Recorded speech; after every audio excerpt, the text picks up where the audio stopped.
I walked down the aisle toward 84 empty chairs. Each one was a silent, velvet-draped middle finger from my own bloodline. 73 ignored texts and 19 rejected calls. Later, the message was clear: in the Collins dynasty, loyalty has a price tag I couldn't afford. My father had already branded me the family disgrace on social media, claiming I was marrying a military nobody just to leech off his prestige.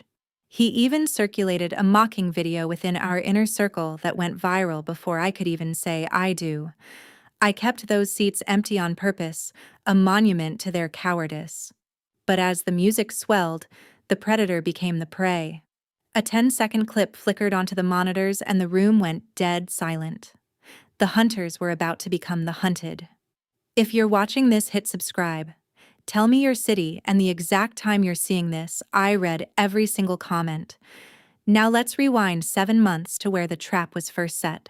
The dry Nevada heat at Nellis Air Force Base has a way of stripping away your pretenses, leaving nothing but grit and exhaustion. That was where I first saw him. I was pulling a double shift, my eyes stinging from the desert glare, and my spirit battered by a particularly toxic voicemail from my father regarding family expectations. I was an Air Force captain, but in that moment I felt like a ghost haunting my own life. Derek was manning the main security checkpoint. On the surface, he was just another face in a tan uniform, another gear in the military machine. But even through my haze of fatigue, I noticed the way he held himself. He didn't just stand there. He dominated the space. His eyes weren't lazily checking badges. They were scanning the horizon with a surgical, predatory precision that felt entirely too sophisticated for a base security guard. As I approached, fumbling with my credentials, he didn't just wave me through. He stepped out of the booth, his movements fluid and intentional.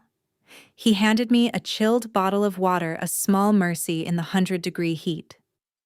"Not everyone is worth the price of your exhaustion, Captain," he said. His voice was a low, grounding rumble that seemed to cut right through the noise in my head. I was about to offer a sarcastic retort, the kind of Collins patented shield I used to keep the world at bay, when a high-ranking colonel walked past us.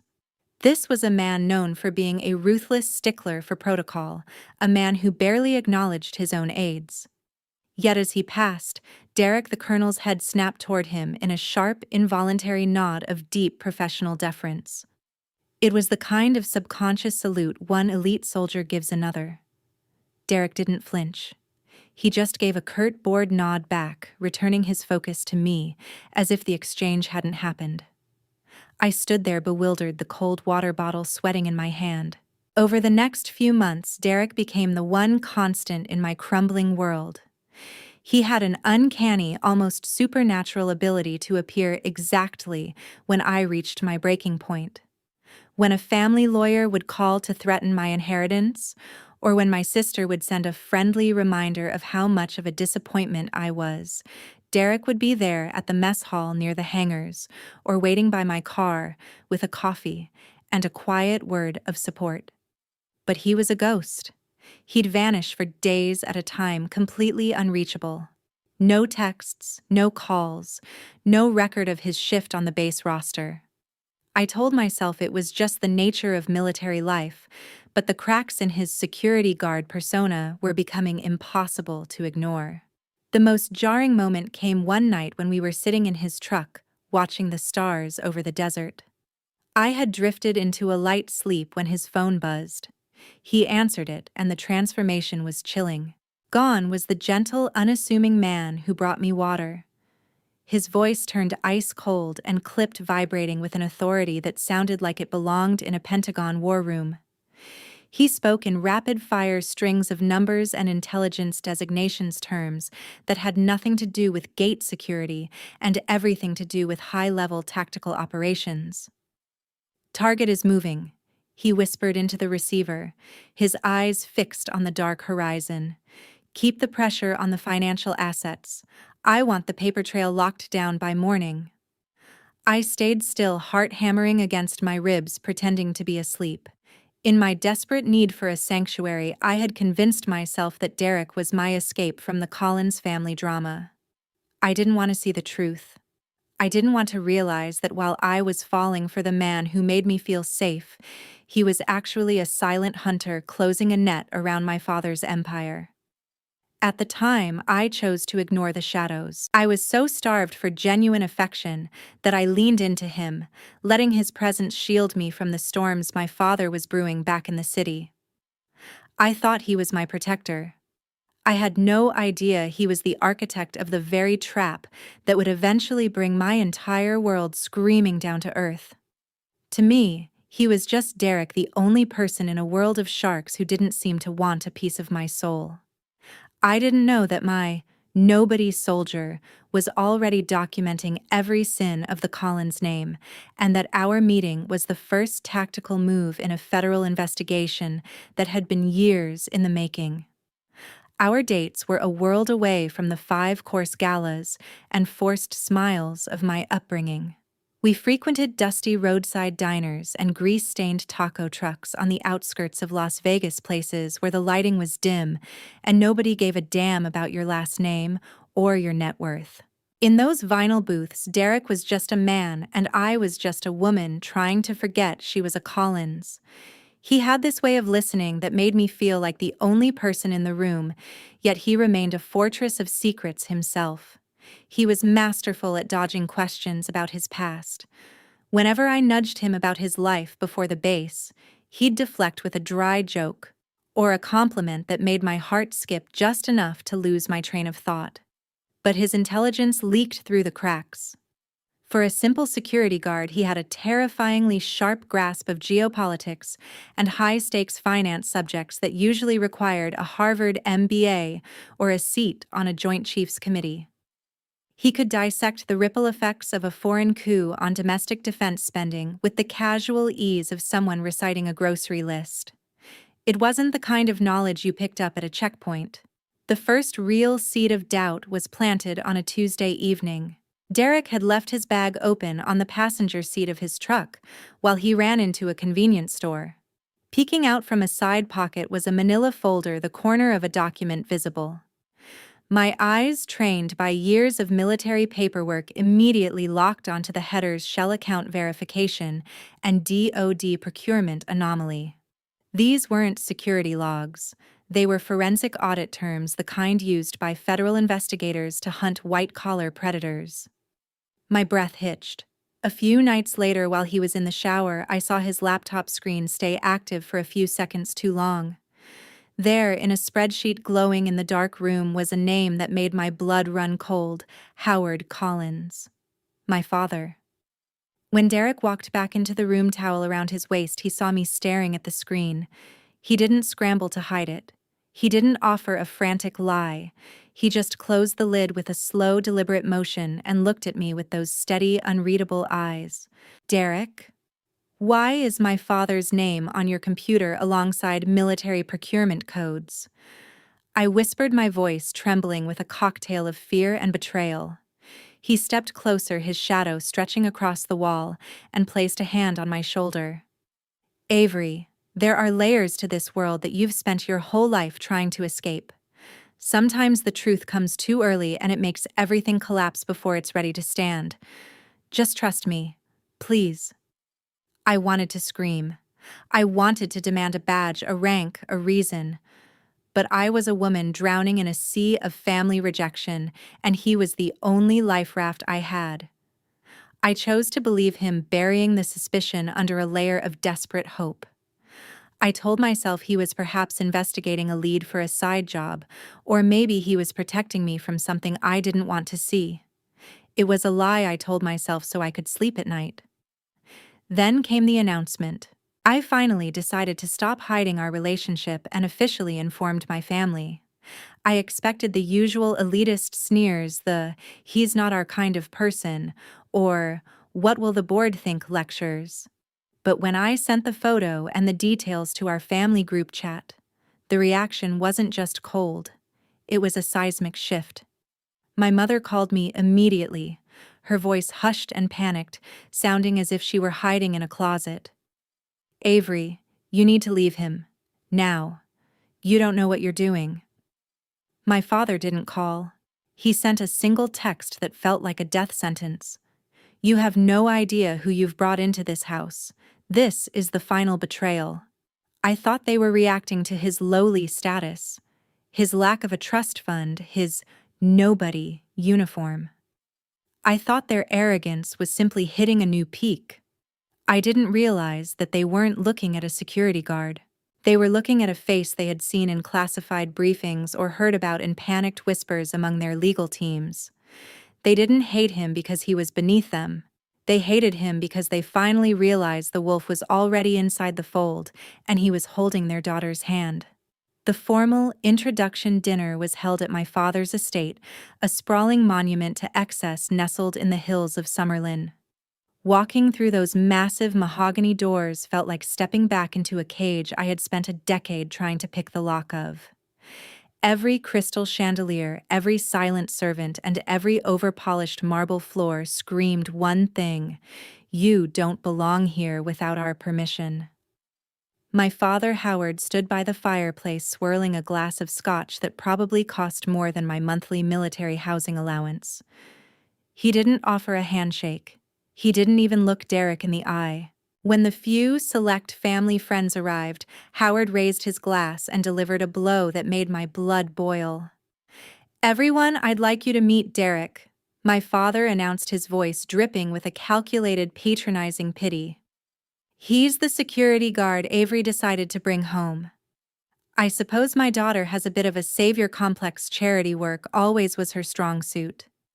The room rippled with polite, cruel titters. I felt the heat rise in my neck, but Derek's hand was a steady weight on the small of my back. He didn't flinch. He didn't even look embarrassed. He just stood there, a silent sentinel in a room full of peacocks. Throughout the dinner, Howard conducted a masterclass in psychological warfare. He didn't just ignore Derek. He interrogated him. He peppered him with questions designed to highlight his lack of breeding. "Tell me, Derek," Howard said, leaning back as the sea base was served. "When you're standing at that gate all day, do you ever think about what it's like to actually own the planes that fly over you? Or is the view from the bottom just comfortable for someone of your background?" Derek paused, his fork hovering midair. "The view from the bottom provides a very clear perspective on how the foundation is holding up, Mr. Collins," he replied, his voice calm, almost clinical. "Sometimes the people at the top forget that the whole structure depends on the parts they can't see." My father's eyes narrowed. He shifted the conversation toward business.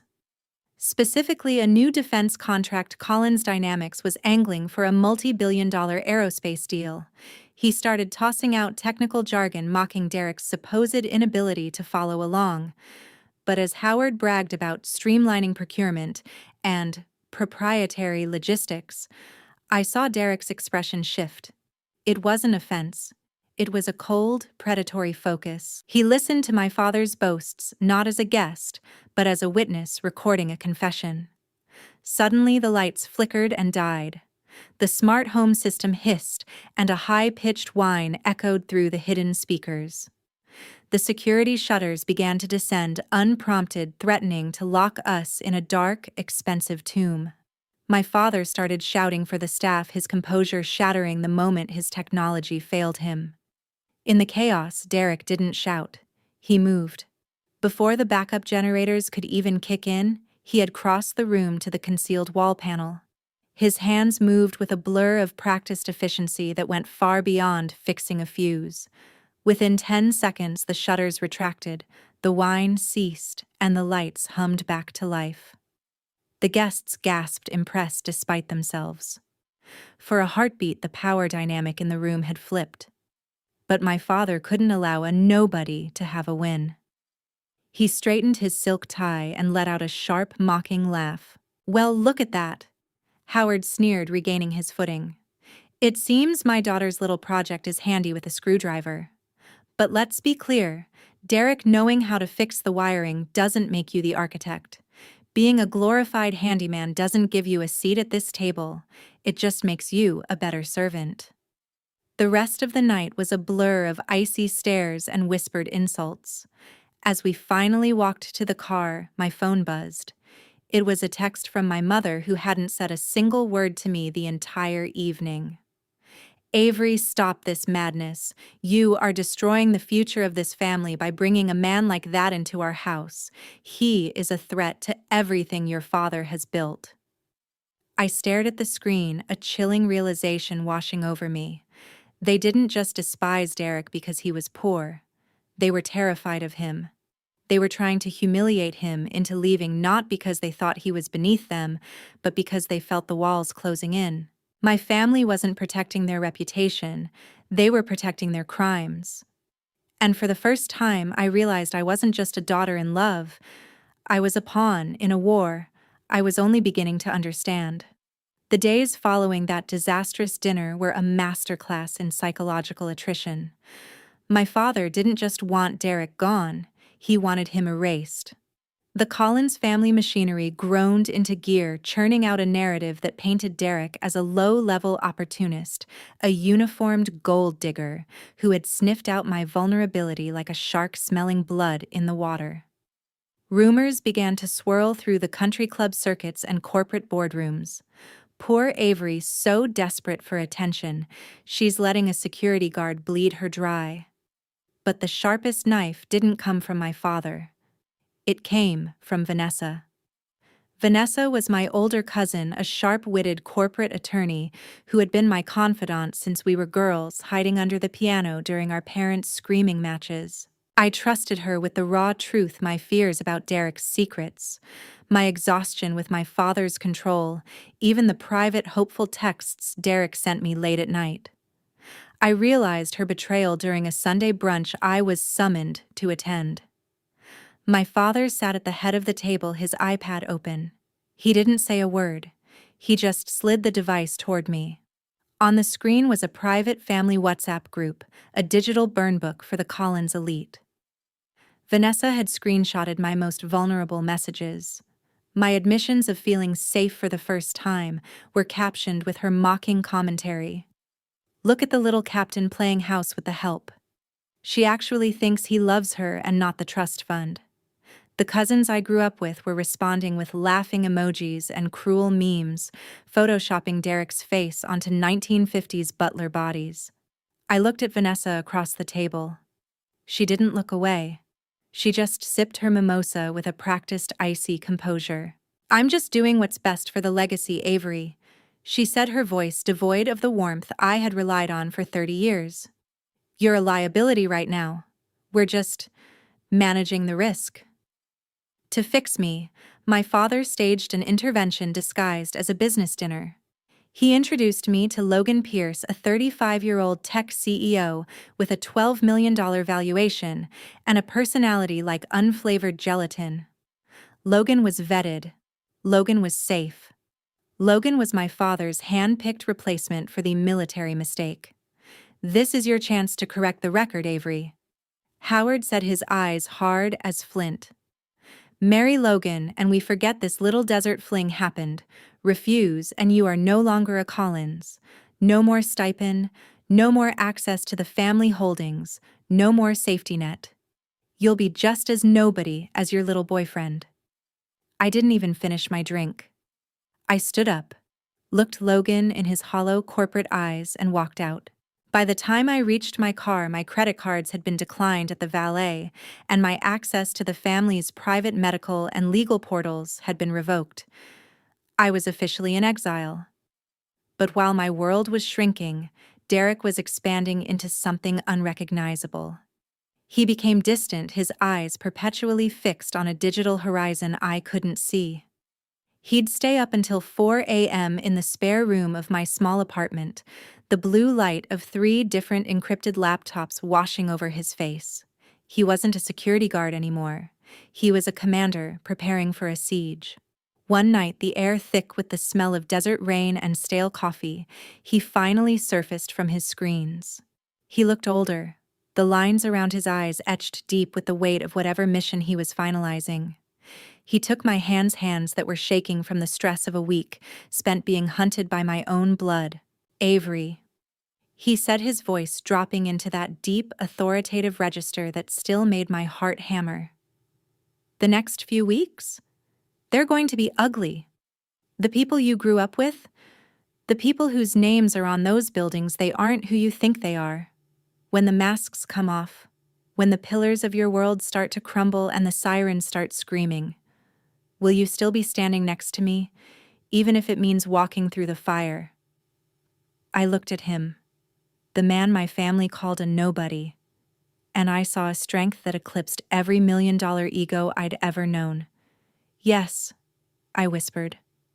I'm already in the fire, Derek. Just don't let go of my hand. I thought I was choosing love over money.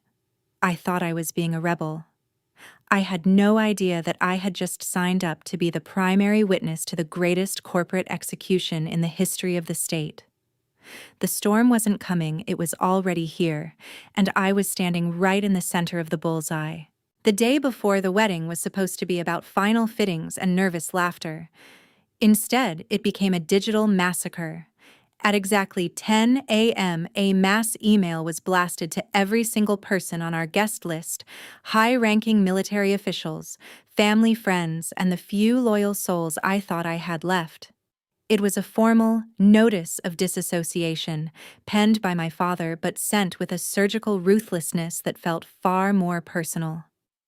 The email didn't just say they weren't coming. It was a character assassination. It detailed my mental instability, my predatory partner, and a flat-out command for anyone who valued their business relationship with Collins Dynamics to boycott the event. It was a social death sentence. I was sitting in my bridal suite surrounded by the suffocating scent of white lilies when I saw the metadata on the outgoing server. It wasn't sent from my father's office. It was sent from a private VPN registered to Vanessa Clark's home address. I called her, my hands shaking so violently I nearly dropped the phone. She picked up on the second ring, her voice as smooth and cold as a polished headstone. "Avery," she said, not waiting for me to speak. "I assume you saw the blast? Don't take it personally. I'm just doing what's necessary to protect the legacy from your colossal lapse in judgment. Someone had to be the adult in the room." "You were my sister Vanessa," I whispered, the betrayal cutting deeper than any of my father's boardroom bluster. "We grew up in the same house. We hid from the same monsters. How could you be the one to pull the trigger?" "I'm not pulling a trigger, darling. I'm performing an amputation," she replied, her tone dripping with a terrifying kind of self-righteousness. "You're the gangrene. If I have to burn your life to the ground to keep the Collins name untarnished, I'll do it with a smile. It's for the family." She hung up, leaving me in a silence so heavy I could barely breathe. I realized then that this wasn't just a disagreement about a groom. This was a coordinated strike. They weren't just rejecting me. They were trying to annihilate my existence so thoroughly that no one would ever dare look at the cracks in their own facade. I spent the next 3 hours sitting on the floor of that empty suite, my expensive gown hanging like a ghost in the corner. One by one, I opened my contacts. I deleted my father. I deleted my mother, who had remained a silent shadow through the entire ordeal. I deleted Vanessa. With every tap of the delete button, a piece of my old life withered away. I wasn't just clearing a phone, I was clearing a graveyard. Derek walked in late that evening. He didn't look like a groom. He looked like a soldier who had just returned from a long, dark recon mission. He saw the tears I hadn't even realized were falling and sat down beside me, his presence a solid grounding force in the wreckage. Avery," he said softly, his eyes searching mine. "We can stop this. We can elope tonight. We can go to a courthouse in another state, leave the empty chairs behind, and never look back. You don't have to walk into that room tomorrow just to let them humiliate you in public. I can take you away from this right now." I looked at the 84 names on the seating chart. The aunts, the uncles, the cousins who had all fallen in line behind my father's checkbook. I thought about the mocking videos, the leaked texts, and the cold, calculated cruelty of Vanessa's amputation. "No," I said, my voice hardening into something I didn't recognize. A cold, sharp resolve took over. If I run, they win. They want me to hide in shame because I chose someone they couldn't control. I want them to see exactly what they've thrown away. I want every empty chair to be a testament to their cowardice. I'm not running from the truth anymore, Derek. I'm going to stand in it. He looked at me for a long time, a strange, unreadable flicker passing through his dark eyes. It was a mix of pride and something else, something that looked almost like guilt, though I couldn't understand why at the time. If that's what you want, he said, kissing my forehead, then we stand. But remember what I told you, Avery. When the storm hits, keep your eyes on me. Don't look at the chairs. Look at me. I nodded, feeling a strange sense of calm. I thought I was being brave for my love.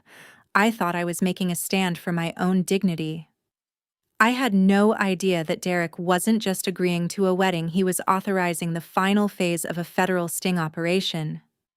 I was stepping onto a battlefield, and the man I was about to marry was the commanding officer of the opposing army. I was ready for the pain. I wasn't ready for the explosion. The heavy oak doors of the chapel swung open, and for a heartbeat the silence was more deafening than any explosion I'd experienced in the Air Force. I began my walk down the aisle, the white silk of my gown sweeping across the floor, with a rhythmic hiss that seemed to mock the emptiness of the room. To my left, the groom's side held a handful of Derek's friends, men, with buzz cuts and stone-cold expressions who looked more like a security detail than a wedding party. But to my right, vacuum. 84 chairs sat draped in pristine ivory linen topped with sprigs of lavender that smelled like a funeral. Each one represented a relative who had traded their loyalty for my father's approval. Every footstep I took felt like it was being amplified by a megaphone echoing off the vaulted ceilings, broadcasting my isolation to the world. I kept my chin-up eyes locked on Derek at the end of the aisle, but the air in the room felt thin, like I was standing on the edge of a high-altitude drop with a failing oxygen mask. Then came the ritual of the recognition of families. The MC, a young man who looked like he wanted to crawl into a hole and die, cleared his throat. It was standard protocol for these high society weddings, a public roll call of the dynasties uniting. Representing the family of the bride, Mr. Howard Collins and Mrs. Evelyn Collins. He read his voice, wavering. Silence. No one stood. No one cheered. Just the hum of the air conditioning. Ms. Vanessa Clark, maid of honor. He continued, his face flushing crimson. Again, nothing. The empty chair in the front row where she should have been standing felt like a gaping wound. It was a calculated, synchronized disappearance. They hadn't just stayed home, they had turned my wedding into a theatrical performance of my own insignificance. Suddenly, the ambient music cut out with a sharp digital pop. The large projector screens on either side of the altar, intended to show a montage of our journey, flickered to life. But it wasn't the photos of our desert hikes. It was the video Vanessa had circulated. There I was, captured in a hidden camera angle at a family dinner months ago, looking exhausted and disheveled. My father's voice boomed through the chapel speakers. She's pathetic. Marrying a gate guard because she's too weak to handle the Collins name. Let her have her little pretend wedding.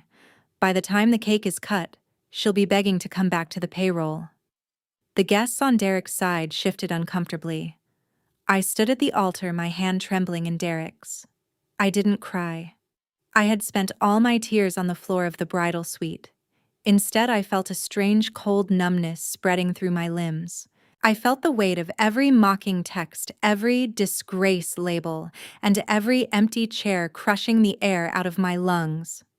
I was the punchline to a joke the whole city was laughing at. I thought I had touched the absolute bottom of human humiliation. I thought there was nowhere left to fall. Derek reached out and took my other hand. His grip was like iron, not the comforting squeeze of a lover, but the grounding tether of a commander in a crisis. I looked up at him, expecting to see pity. Instead, I saw a predator who had just finished his countdown. His eyes had changed. The warmth was gone, replaced by a terrifying crystalline focus. He wasn't looking at me anymore. He was looking at his watch. He leaned in, his breath hot against my ear, ignoring the video still playing on the screens. "Hold on to me, Avery," he whispered, his voice vibrating with a dark, lethal authority. "The humiliation ends in 5 seconds. The justice starts in 6. As the last word left his lips, the silence of the room was shattered. Not by music, but by the simultaneous rhythmic chirp, chirp, chirp of dozens of smartphones. Every guest on Derek's side reached for their pockets.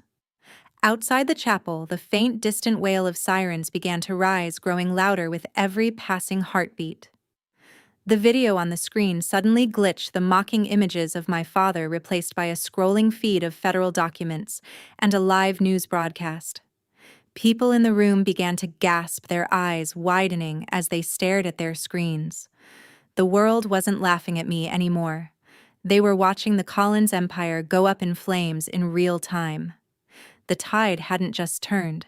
The ocean had just pulled back to reveal the monsters hiding in the deep, and I was the only one standing on dry land. The screens in the chapel flickered one last time, cutting off the mocking video of my disgrace. In its place, a grainier raw feed appeared.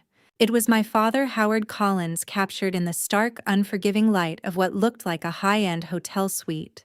He wasn't performing for the cameras this time. He was sweating. 52 million. His voice boomed through the chapel speakers, stripped of its usual rehearsed elegance. The Pentagon won't notice a few zeros shifting in the procurement logs for the Nelly's contract. But this guard, this Derek, he's sniffing around the shell accounts. He's too close. I don't care what it takes, Vanessa. Isolate Avery. Ruin his name. If we turn the world against them, his investigation looks like a personal vendetta from a disgruntled nobody. We bury him, or we all burn. The silence that followed was absolute. It was the sound of a dynasty's heart stopping. Beside me, Derek's hand didn't just squeeze mine, it released it.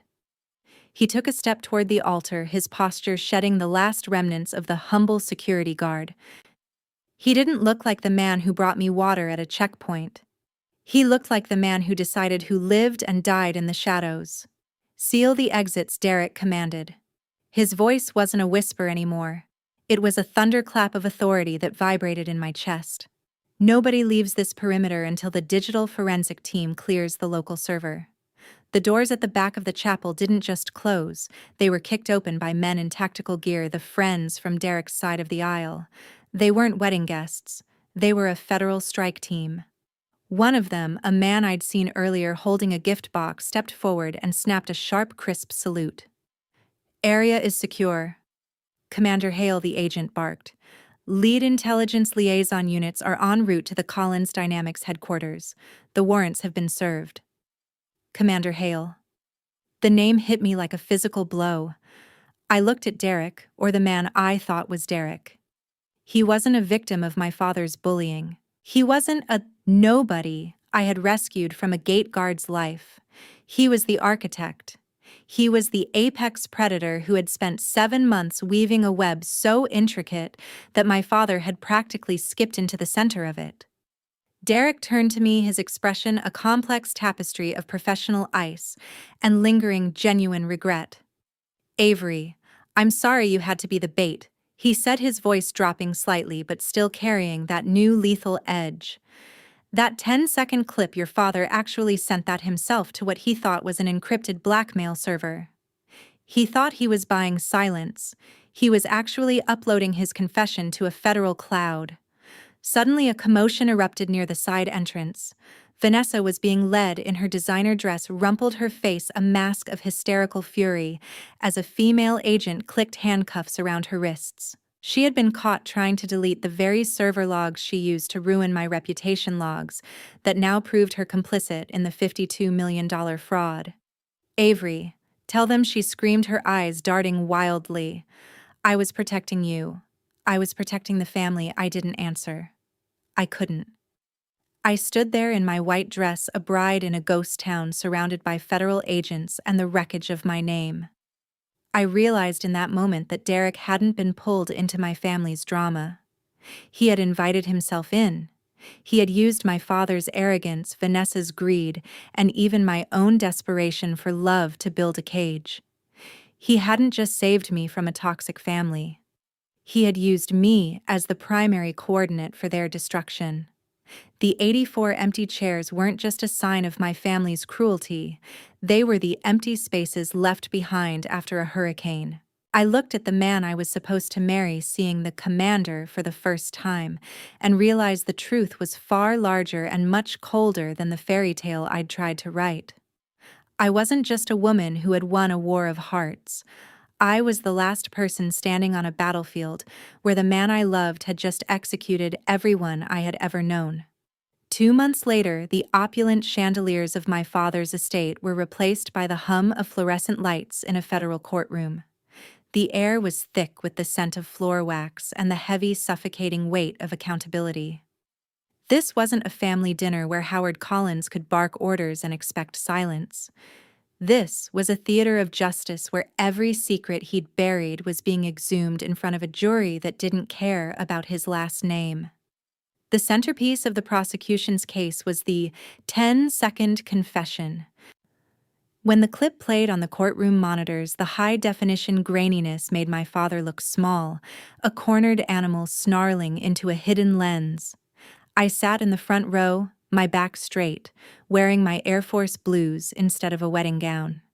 Hearing his voice echo through the chamber admitting to the $52 million procurement fraud and his plan to bury me to discredit Derek felt like a physical cleansing.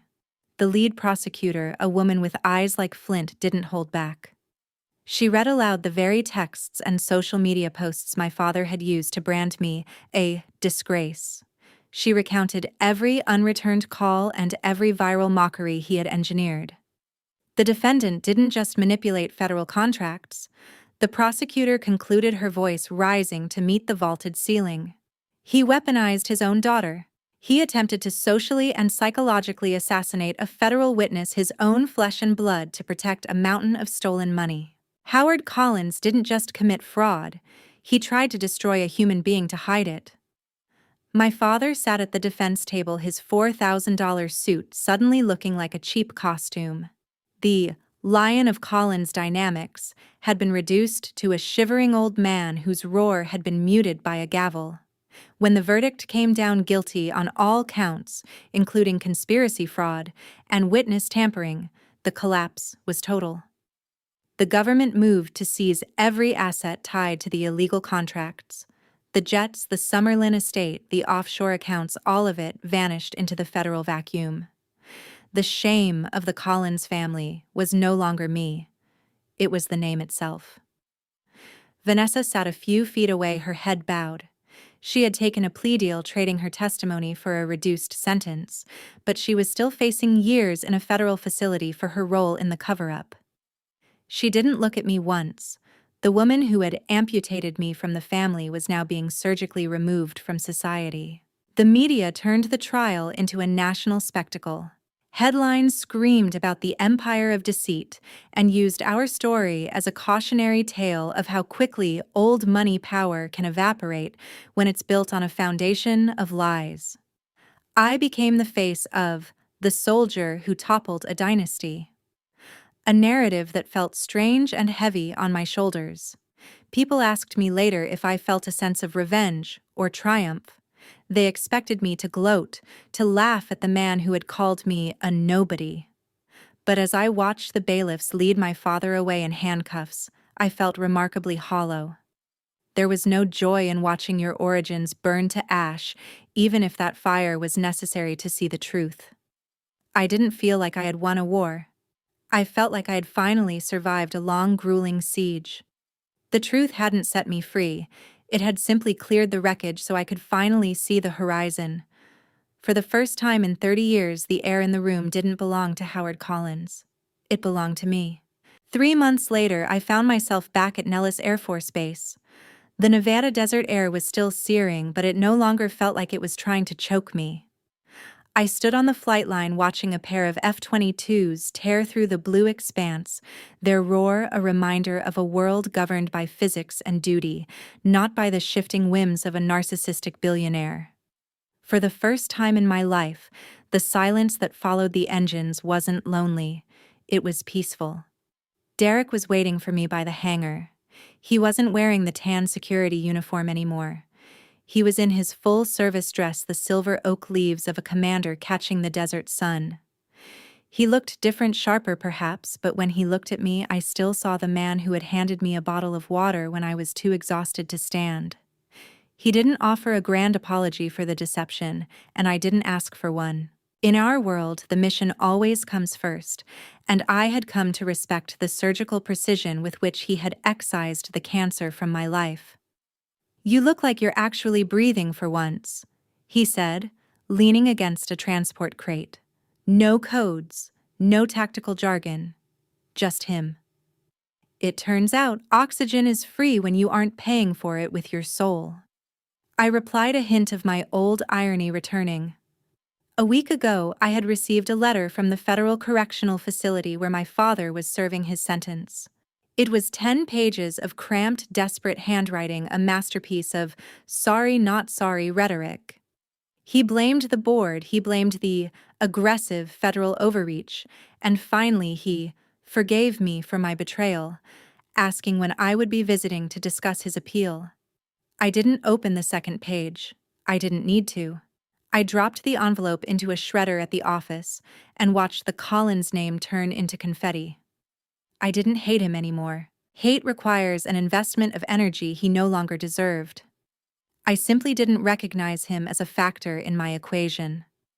I had spent 30 years trying to earn a seat at a table that was built on stolen timber. Now I was perfectly content standing on my own 2 feet. "I didn't save you from that world, Avery," Derek said softly, as if reading my thoughts. "I just opened the door. You're the one who walked out and never looked back." I looked toward the horizon where the heat haze blurred the line between the earth and the sky. I thought about that day in the chapel, the 84 empty chairs that had once felt like a public execution. I realized now they weren't symbols of what I had lost. They were symbols of what I had been cleared of. I hadn't lost a family that day. I had finally identified the people who were never truly on my side. The seats were empty because there was no room for ghosts in my future. I was no longer the disgrace of a dying dynasty. I was a captain, a survivor, and for the first time the architect of my own destiny. If you were in my shoes, would you have ever opened that letter from prison? Where do you draw the line between family loyalty and self-respect? Share your thoughts in the comments below. And if this story reminded you that the truth is worth the fire, hit that subscribe button. I have more secrets to share.